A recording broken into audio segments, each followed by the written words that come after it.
ఏపీలో బీఆర్ఎస్ ఖాళీ, త్వరలో జనసేనలోకి తోట చంద్రశేఖర్, అందులో భాగంగానే చిరంజీవితో భేటీ, గుంటూరు వెస్ట్ అసెంబ్లీ నుంచి పోటీకి ఛాన్స్. ఇప్పటికే వైసీపీలో చేరిన రావెల కిషోర్ బాబు ఏపీలో బీఆర్ఎస్ పార్టీ ఖాళీ కాబోతున్నట్టు తెలుస్తుంది. ఆ పార్టీ ఆంధ్రప్రదేశ్ రాష్ట్ర అధ్యక్షుడు తోట చంద్రశేఖర్ జనసేనలో చేరబోతున్నట్లు టాక్. ఇందులో భాగంగానే 2 రోజుల క్రితం ఆయన చిరంజీవితో భేటీ అయినట్టు తెలుస్తుంది. ఇదిలా ఉండగా మాజీ మంత్రి రావెల కిషోర్ బాబు కూడా ఇప్పటికే వైసీపీలో చేరారు అంటూ ఒకరు చూస్తాను కదా.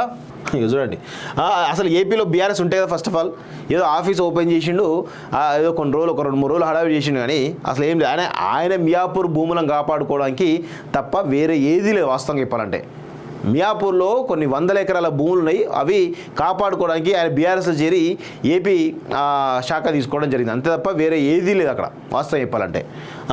ఏపీలో బీఆర్ఎస్ పార్టీ ఖాళీ అవుతున్నట్టు తెలుస్తుంది. బీఆర్ఎస్ నేత ఏపీ మాజీ మంత్రి రావెల ఇప్పటికే వైసీపీలో చేరగా త్వరలో పార్టీ అధ్యక్షుడు తోట చంద్రశేఖర్ సైతం జనసేనలో చేరబోతున్నట్లు వార్తలు వస్తాయి. రాజకీయ భవిష్యత్ కోసం అంటూ ముఖ్య నేతలంతా తలోదారిని వెతుకుంటూ గులాబీని పెడుతున్నారు. ఏడాది లోపే అట క్లారిటీ ఇవ్వని కేసీఆర్. ప్రస్తుత రాజకీయ నేపథ్యంలో బీఆర్ఎస్ వైసీపీ ఒకటేనే ప్రచారం జరుగుతుంది. త్వరలో ఏపీ అసెంబ్లీ ఎలక్షన్ జరుగుతుండగా లీడర్లకు కేసీఆర్ ఎలాంటి యాక్టివిటీస్ అప్పయ్యలేదు. ఏపీలోని లోక్సభ స్థానాల నుంచి పోటీపై కూడా క్లారిటీ ఇవ్వలేదు. దీంతో మాజీ మంత్రి రావెల కిషోర్ బాబు వైసీపీలో చేరారు.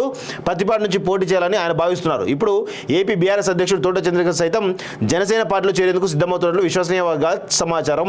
గుంటూరు పశ్చిమ నియోజకవర్గం నుంచి పోటీ చేయాలని భావిస్తున్నట్లు ప్రచారం జరుగుతుంది. అందుకోసం జనసేన నేతలతో చర్చలు కూడా కొలిక్కి వచ్చాయని సమాచారం. ప్రస్తుతం గులాబీలో ఉన్న మిగతా క్యాడర్ సైతం నేతలతో పాటు పార్టీ మారబోతున్నట్లు తెలుస్తోంది. కాంగ్రెస్లోకి ఒడిశా నేతలు విస్తరణకు ఫుల్ స్టాప్, చిరంజీవితో తోట చంద్రశేఖర్ భేటీ అంటూ ఒకరిని చూస్తాను. సో మొత్తానికైతే ఏపీలో బీఆర్ఎస్ పార్టీ పూర్తిగా ఖాళీ అయిపోయింది, ఒరిస్సాలో ఖాళీ అయిపోయింది, నెక్స్ట్ మహారాష్ట్రలో కూడా ఖాళీ కాబోతుంది. అసలు ఈ పార్టీ అనేది నెక్స్ట్ రాజకీయంగా మొత్తంగా బొందబడేటువంటి అవకాశం ఉంది. దీన్ని పట్టుకున్నాడు ఎవడు కూడా బాగుపడాడు. అందరూ కూడా తమ డబ్బును తమ సమయాన్ని వృధా చేసుకోవడం తప్ప ఏది ఉండదని స్పష్టంగా మనమైతే అర్థం చేసుకోవాలి.